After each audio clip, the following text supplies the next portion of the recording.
ওই যে কথায় আছে না, আপনের থেকে পর ভালো, পরের থেকে জঙ্গল ভালো। তো সেটা আমি এখন বুঝতে পারছি। তো যাই হোক, বাদ দাও ওসব কথা। হ্যালো, আমি দীপা। আমি শুরু করে দিলাম, আজ আমার 3য় দিন। তো যত দিন যাচ্ছে তত ভালো লাগছে তোমাদের সাথে সবটা শেয়ার করে। সারাদিন যে কিভাবে কেটে যাচ্ছে বুঝতেই পারছি না। আর নিজেকে একা মনে হচ্ছে না। তোমাদের এত ভালো ভালো কমেন্ট, সত্যিই খুব ভালো লাগছে। ওই যে বলে না, তুমি আগে যাওয়ার চেষ্টা করো, পিছনে ফেলার জন্য তো লোক আছেই। কি ঠিক বললাম তো?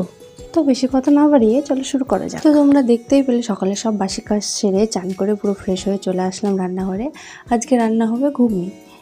তো ঘুগনির জন্য আমি মটর সেদ্ধ বসিয়ে দিয়েছি।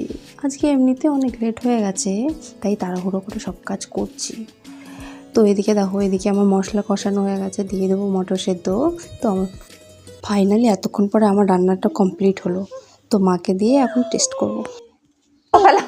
দাও ফেলো, ভিডিও হচ্ছে, দাও ফেলো, ফেলো দাও।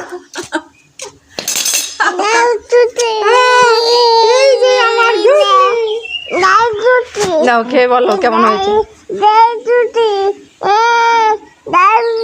খুব ভালো।